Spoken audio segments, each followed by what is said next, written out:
The late afternoon sun spilled over the dusty plains of Dry Creek, turning the sky into a river of gold and fire. Every Thursday, when the train from the east screamed into town, people came to watch, men with calloused hands and dirt on their boots, women with aprons still dusted with flour, children barefoot and wide-eyed. The train meant movement, hope, letters, news, sometimes heartbreak. But that day, there was something different in the air, a hum of curiosity that made even the flies pause mid-flight. Levi Carter stood near the edge of the wooden platform, one boot planted on the rail, hat low over his brow. The sun caught the stubble on his jaw, turning it silver. He looked like a man who'd stopped waiting for surprises a long time ago.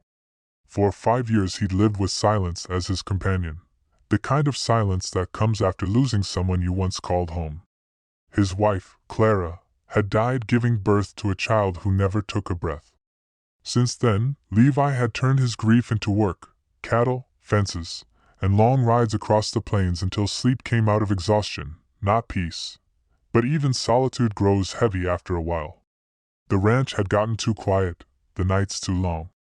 That's when he found that wrinkled copy of Western Heart's Gazette and the tiny notice tucked between ads for saddles and saw blades. Widowed rancher seeks good-hearted woman for marriage and partnership. Room, board, and honest work guaranteed. Applied by letter.at first, he'd laughed at himself for even thinking about it. But the thought took root like a stubborn weed. A few weeks later, a letter arrived from a woman named Evelyn Grace. Her handwriting was fine and deliberate. She wrote that she was 30, from New York, and seeking a fresh start far from the noise and disappointments of the city. Her words had a softness to them, yet something about her tone hinted at a strength, an independence that Levi respected. Over the months that followed, her letters grew warmer. She asked about his ranch, his horses, the sound of rain on tin roofs. She never spoke much of her past. Now, as the train whistle cut through the prairie wind, Levi's heart thudded harder than he'd admit to anyone. He rubbed his palms on his trousers and watched as the iron beast slowed to a steaming, clattering stop. The crowd shifted. Sheriff Dugan leaned against a post, chewing a matchstick, and smirked. "So, she's coming today, huh? Your mystery bride from back east?" Levi gave a quiet grunt. "That's what the letter said. Lord, I can't wait to see this. You know Mrs. Henley's been saying she's a runaway countess or something?" Levi shot him a look. "She's just a woman, Sheriff. Same as any other." But deep down, even he wasn't sure. The train hissed as steam billowed, and one by one the passengers stepped down, a preacher with a worn Bible, a merchant with a valise, 2 young boys carrying a cage of hens. And then the door at the end of the car opened. The chatter faded. The crowd seemed to hold its breath. A woman appeared at the top of the steps, framed in white steam and sunlight. For a moment, no one moved. Her coat was long and dark, brushing the top of her boots. Her gloved hand rested lightly on the railing. When she descended, it was with a grace that didn't belong in a place as rough as Dry Creek. Her face was hidden beneath a wide-brimmed hat. When she finally lifted her head, whispers rippled through the crowd like a cold wind. Her hair was pale, not gray, not blonde, but a silvery white that shimmered under the sun. Her eyes were the color of glacier ice, bright and sharp, and her skin was porcelain, untouched by dust or sun. She wasn't old, perhaps in her late 20s, but there was something timeless about her, something that made even the rowdiest cowhands fall silent. Levi swallowed hard and stepped forward. "Miss Evelyn Grace?" She turned her gaze on him, and for a heartbeat he forgot how to breathe. Her expression was calm, almost unreadable.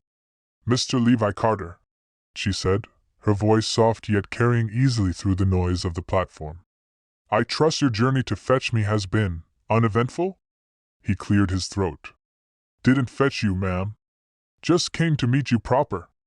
Her lips curved slightly, not quite a smile. "Proper. Yes. I like that word." Mrs. Henley, standing near the luggage cart, crossed herself. "Merciful heavens," she whispered to the butcher's wife. "She looks like a ghost." Levi caught the murmur but pretended not to. He reached for her trunk, surprised by its chill when his fingers closed around the metal handle. It felt as though it had been sitting in a snowbank. Cold morning back east? He asked, forcing a smile. Evelyn tilted her head slightly. You could say that. The sheriff approached, still half grinning. Welcome to Dry Creek, ma'am. Hope you like dust and wind. That's mostly what we've got. Her eyes shifted to him, and for a second, his grin faltered. I've known worse places, she said quietly. Levi loaded the trunk into the wagon, then helped her up. Her hand, when it touched his, was small and cool, like river stone. The horse, a sturdy chestnut, snorted and tossed its head as she climbed aboard.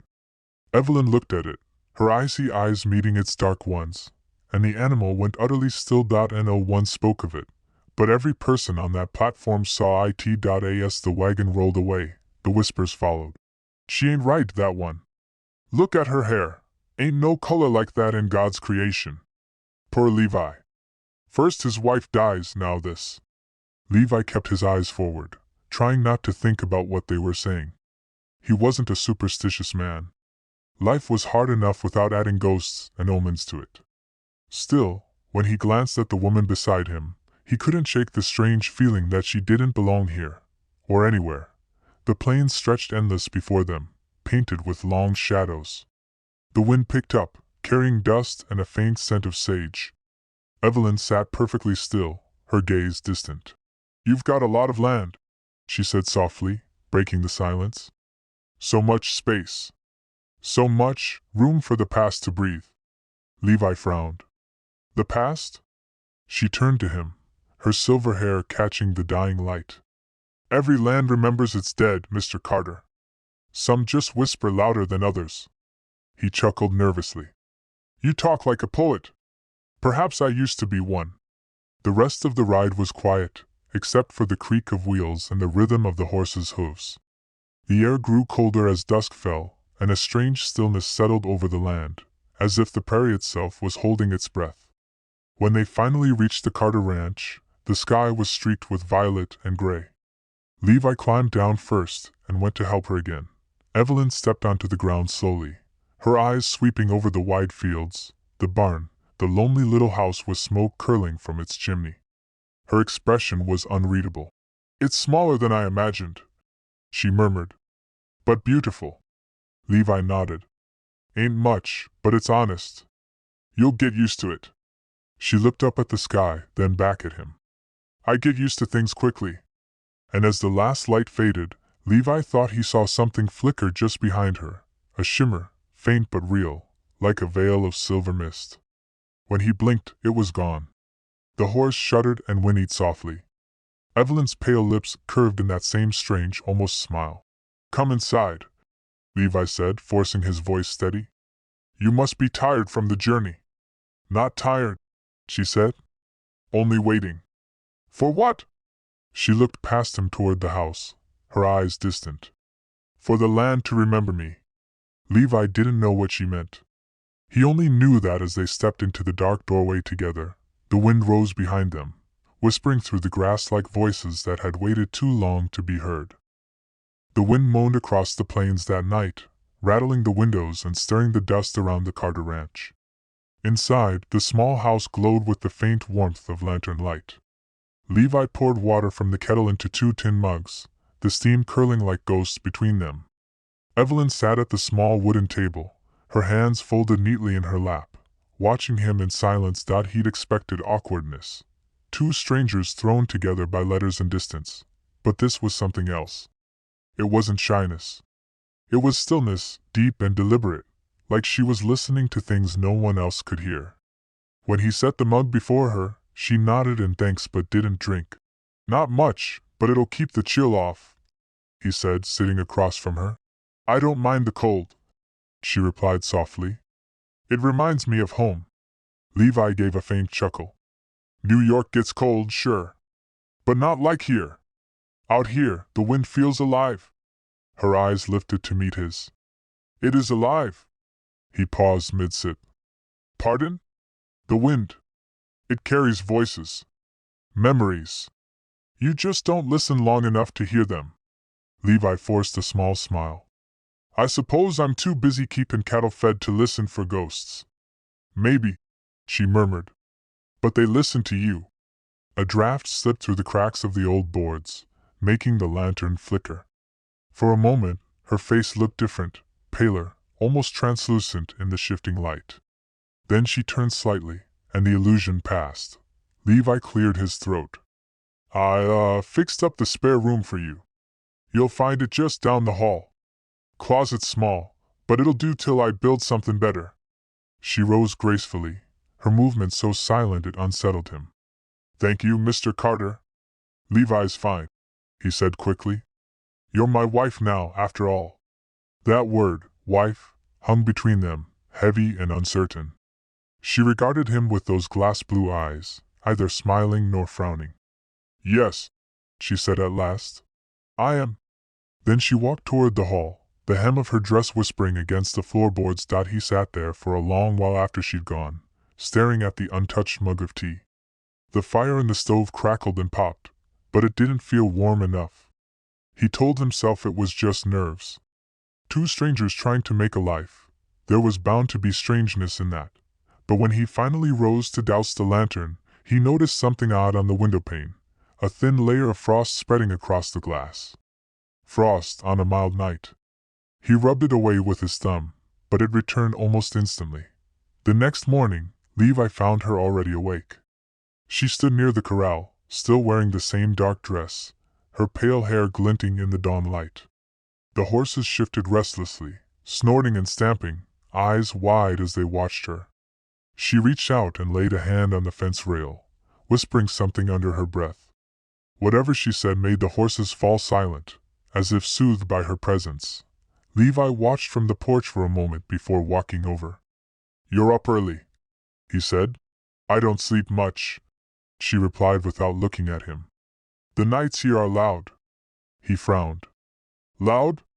Ain't nothing but wind and coyotes. She turned her head slightly, her eyes distant. You don't hear them? Hear what? The ones calling your name. He laughed, but it sounded forced even to his own ears. You've got a wild imagination, Miss Evelyn. She looked at him then, and he felt a shiver crawl up his spine. It's Mrs. Carter now, she said softly. Don't forget. The days passed strangely after that. Evelyn moved through the house like a shadow, quiet, graceful, leaving barely a trace of sound behind her. She cooked simple meals, cleaned without being asked, and tended to the horses, who seemed half terrified, half fascinated by her. When Levi came in from the fields, he often found her standing at the window, staring at the hills with a faraway look. Sometimes she hummed a tune he didn't recognize, soft, mournful, and older than anything he'd ever heard. The sound of it made the hairs on the back of his neck rise. One evening, he came in from the barn just as the sun dipped below the horizon. Evelyn stood outside near the old oak tree, her face turned toward the setting light. Her pale hair shimmered like molten silver, and something about her stillness drew him in. He walked closer, boots crunching on the dry ground. Beautiful sunset tonight, he said quietly. She didn't move. Do you know what the sky remembers when it turns this color? He smiled uncertainly. Can't say I do. She turned her head slowly toward him.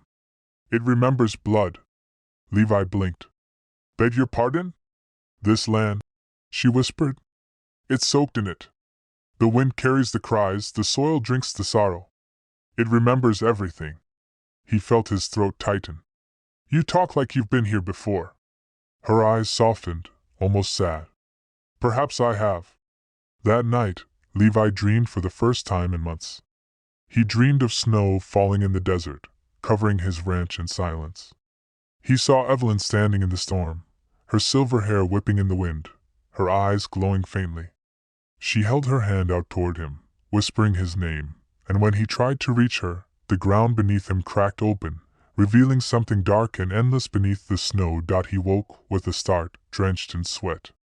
The fire had gone out, but the room wasn't just cold, it was freezing. Frost lined the window panes again, glittering faintly in the dim light. He rose, pulling his coat tight around him, and went to check the stove. But when he stepped into the kitchen, he stopped dead. Evelyn was there, standing barefoot on the cold wooden floor, her hair loose around her shoulders. Her eyes were closed, and she was humming that same haunting tune. The frost on the windows pulsed faintly with the rhythm of her voice. "Evelyn?" he whispered. Her song stopped. She opened her eyes slowly, and for a heartbeat they weren't blue, they were white like snow. Then she blinked, and they were normal again. "You should go back to bed," she said calmly. "It's not morning yet." He swallowed. "What were you doing?" "Listening," she said simply. "To what?" She tilted her head slightly. "To the ones who came before. They're restless tonight." He stared at her, his pulse hammering. "You're scaring me, Evelyn." She smiled faintly. "You asked for a wife, Mr. Carter. You didn't ask what kind." He didn't sleep again that night.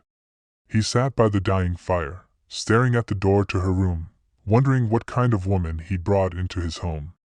By dawn, he'd convinced himself it was just exhaustion, just dreams and nerves. But when he stepped outside to start the day, he found something waiting in the yard, footprints. Dozens of them. Bare feet, small and light, pressed into the frost-covered earth. They led in a wide circle around the house and vanished into the open field beyond the oak tree. He turned slowly toward the horizon, the cold morning air burning in his lungs. The wind stirred, carrying what sounded like a faint whisper. "Levi." He froze. The voice was soft, distant, and unmistakable. It wasn't Evelyn's. It was Clara's, his dead wife's. And when he looked toward the oak, he thought he saw a woman standing there, her dress pale and fluttering in the wind, her hair white as snow. Evelyn was nowhere to be seen. The whole town had been right. Whatever stepped off that train wasn't just a bride. It was something else entirely. Something the land itself had been waiting for.